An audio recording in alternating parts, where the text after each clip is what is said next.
ቅዱስ ጊዮርጊስ የእውነት ምስክር፣ ጽኑ ምስክር፣ ብቻውን የተጋደለ ሰው ከአንድ ሰው ጋር ይታገላል። ሰው ከሰባ ንጉሥ ጋር ብቻውን ይታገላል። እስቲ እግዚአብሔር ያሳያቸው።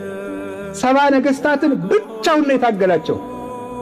የታገላቸው ደግሞ ሰይፍ ታጥቆ አይደለም፣ ጋሻ ነጥቆ ዘገር ነቅንቆ አይደለም፣ እየሞተ ነው የታገላቸው። እየሞተ ለክርስቶስ ምስክር ነበረ።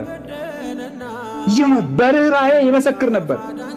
ጠንቋይ ፈልገው ምን እናድርግ ይሄን ጊዮርጊስ የሚባል ሰው ጠንቋይ ፈልገው መርዝ በጥብጠው ስራይ ደግሞበት የተለያየ የመርዝ ቅመሞችን በጥብጦ ሊሰጠው ሲል ምን አለ መሰላችሁ? ቅዱስ ጊዮርጊስ ያንን ጠንቋይ በታምር አሸንፎ ክርስቲያን እንደሚያደርገው ያውቅ ነበር። ልጄ ቶሎ መርዙን አጠጣኝ እባክህ፣ በአንተ ላይ ጸጋ እግዚአብሔርን አያታለሁና አለው። መርዙን አምጥቶ ሰጠው። ሲጠጣው የቅዱስ ጊዮርጊስ ፊት እንደ ፀሐይ አበራ። ያን ጊዜ ያ ጠንቋይ እኔ በጊዮርጊስ አምላክ አምኛለሁ ብሎ ተመለሰ። ያን ጊዜ ነገሥታትን ሁሉ ብቻውን ማረካቸው። ሳይዋጋ የማረከ ንጉሥ ነበር ቅዱስ ጊዮርጊስ።